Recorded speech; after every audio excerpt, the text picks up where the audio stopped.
saya masuk ya. Assalamualaikum warahmatullahi wabarakatuh. Selamat siang bagi eh, semuanya yang ada di Indonesia ataupun yang ada di China.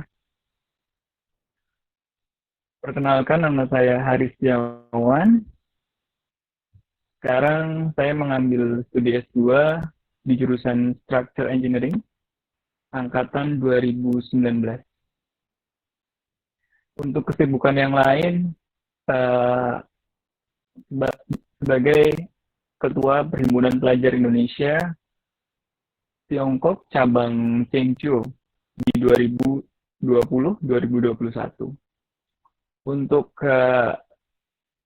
yang pertama tadi mengenai ekstensi ya, Mas. Jadi persiapan ekstensi yang dilakukan kemarin, yang saya lakukan adalah saya ingat betul waktu itu diingatkan sama Pak Wikan atau Pak Hotma, saya lupa. Kalau masa vokasi itu paling nggak harus punya paspor untuk bikin peluang biar bisa itu salah satu peluang sih, bukan kalau misalnya punya paspor pasti bisa, nggak seperti itu, tapi itu benar-benar jalan utama sih. Dan kemarin kebetulan nggak begitu sulit, hanya pakai kartu mahasiswa ataupun kemarin tuh pakai surat keterangan lulus dari D3 kualifikasi BM. Setelah itu yang lain adalah yang saya lakukan, saya belajar bahasa Inggris. Waktu itu belajar bahasa Inggris sendiri itu emang sangat sulit sih, emang nggak, ya gimana ya, kan bukan bahasa kita sehari-hari juga. Kita mau belajar sama siapa gitu kan. Saya coba cari teman-teman buat ngajakin belajar di salah satu les di Jogja, tapi emang susah sih, teman-teman mereka pada kurang berminat buat belajar itu. Setelah saya dapat beberapa, saya belajar, tapi tetap waktu itu tujuan utama saya itu belajar itu bukan buat ekstensi, melainkan buat menyelesaikan syarat kelulusan. Oh iya. Syarat kelulusan sekolah vokasi itu. Jadi harus tes TOEFL dengan syarat tertentu. Jadinya kami beberapa anak juga persiapan buat les. Setelah les selesai dan kita dapat TOEFL-nya, setelah itu sebenarnya keinginan saya sendiri untuk ekstensi itu sudah ada sejak lama, sekitar 1 tahun sebelum lulus. Dan waktu itu ada kakak tingkat saya yang sudah berangkat duluan ke China, ke Chengdu University ini di angkatan 2016. Mereka berangkat lumayan banyak sih, sekitar 9 orang. Dan pertama-tama adalah saya juga melobi persetujuan dari orang tua saya dulu. Orang tua saya menyetujui buat melakukan ekstensi ke China seperti itu. Dan mereka menyetujuinya, dan mereka memberikan saya semangat yang lebih untuk belajar. Tapi sampai pada hari H, ketika ekstensi itu dibuka untuk angkatan 2017, sebenarnya dari bapak saya itu kurang setuju.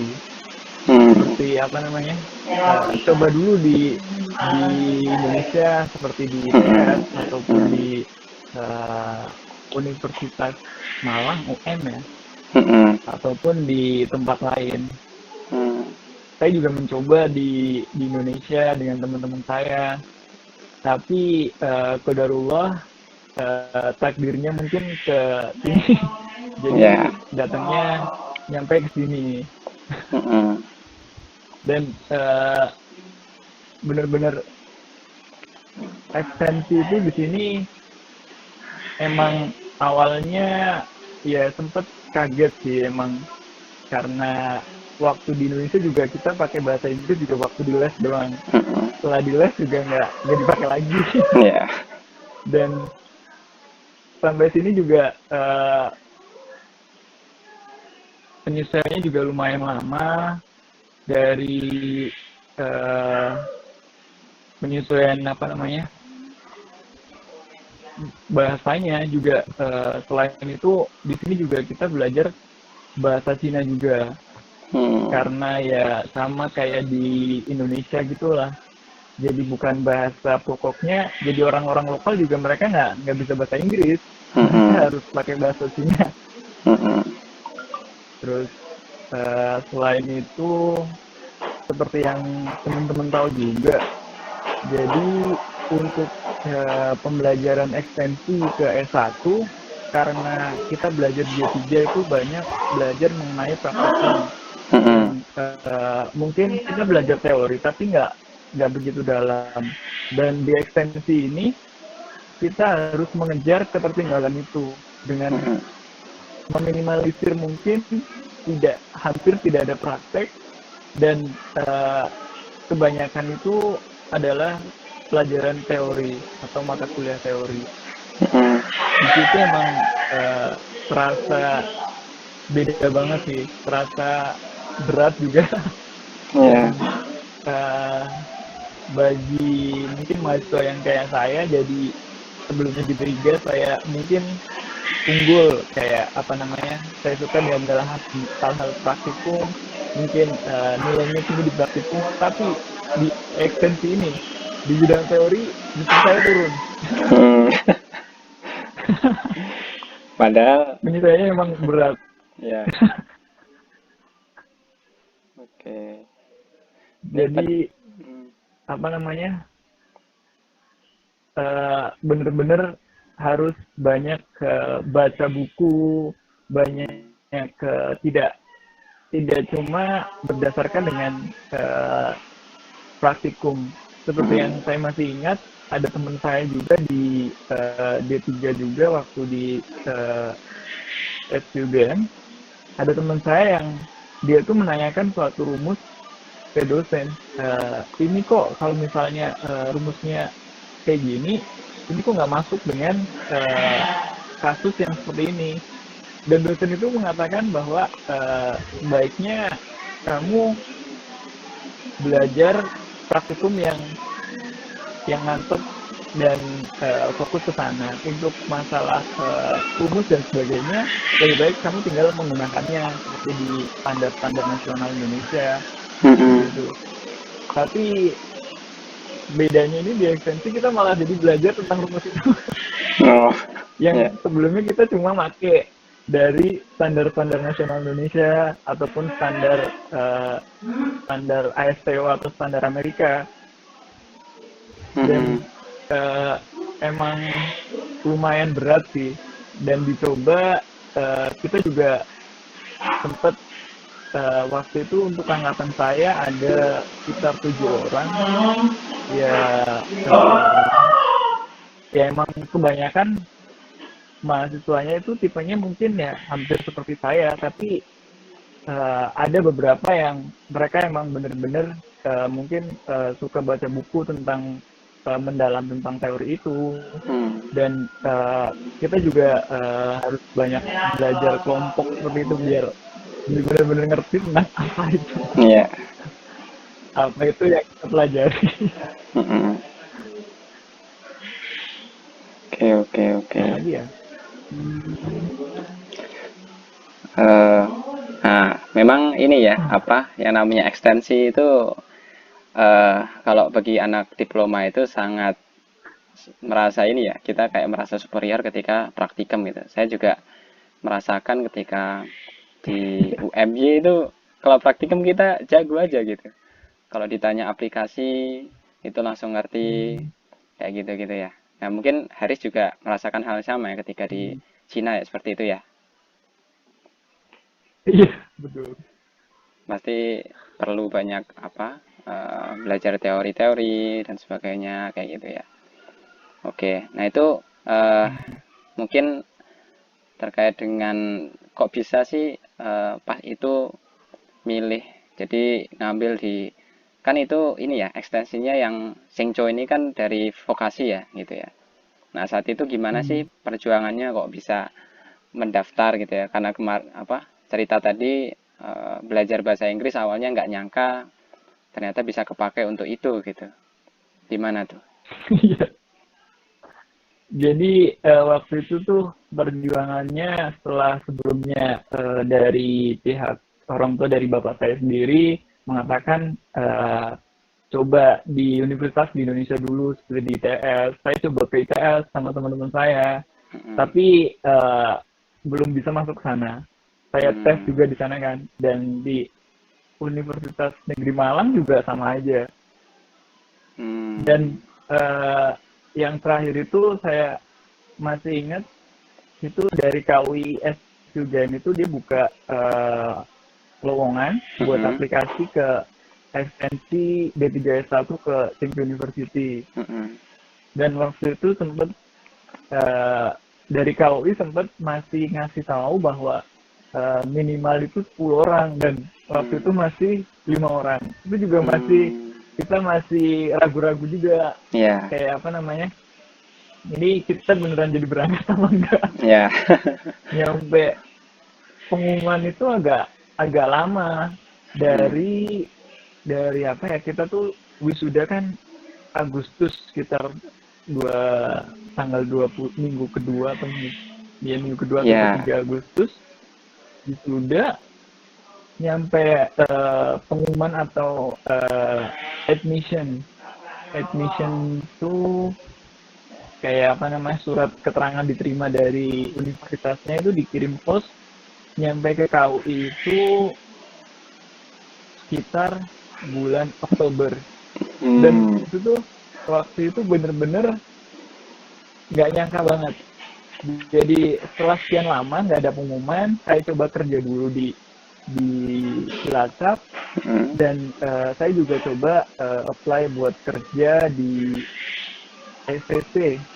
Hmm, Dulu tuh SCC. namanya SCC, Iya. yang SCC itu. Mm-mm. Dan saya coba tes physical test sama interview di PT Pama kalau nggak salah, tapi tesnya itu di Jogja. Hmm. Dan sampai saya hari kedua itu interview, dan Mas Mas Demas itu dari KWS UGM manggil saya, kamu lagi di Jogja, bisa datang ke kantor nggak gitu. Hmm. Setelah sampai, semua berkas-berkas eh, admission itu dari 7 orang itu baru nyampe, dan saya disuruh mendistribusikan ke teman-teman saya. Dan teman-teman Hmm. saya juga semuanya sudah mencari, ada beberapa yang kerja, ada beberapa Hmm. yang udah balik ke kotanya sendiri. Hmm. Oke. Dan waktu itu juga di hari keberangkatan itu lumayan mepet juga sih, hampir kurang lebih 2 minggu setelah saya dapat surat-surat itu, kita langsung koordinasi buat bikin visa di Jakarta, Mm-mm. dan pesan tiket, dan kita berangkat. Iya. Oke. Itu Berarti lumayan. berarti waktu apply di sana itu apa aja? Cuman motivation letter, terus sama certificate English certificate Oh, kayak gitu aja, sama riset plan nggak? itu tuh enggak sih, soalnya kemarin buat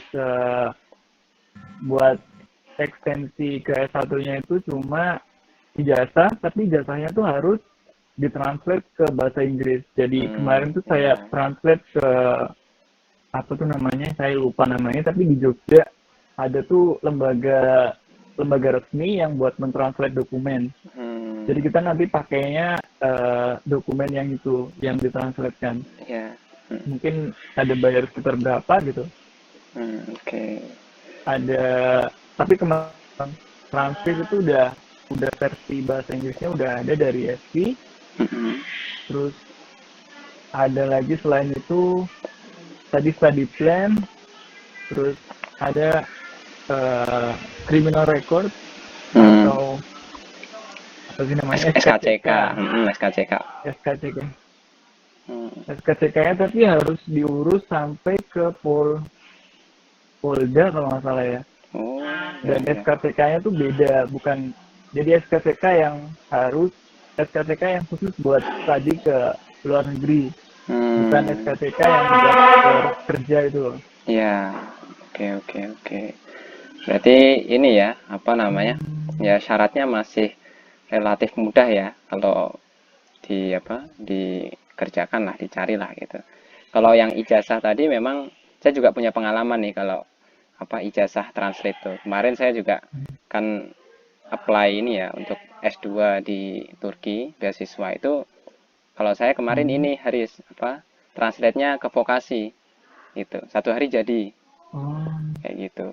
Karena kemarin bisa saya ya. kan apply ke apa namanya Turki. Nah, ini sekarang lagi tahap wawancara nih. Nah, itu bulan Februari saya bikin. Jadi sekarang vokasi juga sudah bisa untuk convert ijazah ke bahasa Inggris. Kemarin saya masih dapat tanda tangan Pak Wikan gitu. Kalau sekarang katanya udah ganti nih direktur edekannya gitu. Oke. Nah, itu intermezzo aja sih dikit ya. Tadi kalau untuk ijazah persyaratan gitu ya.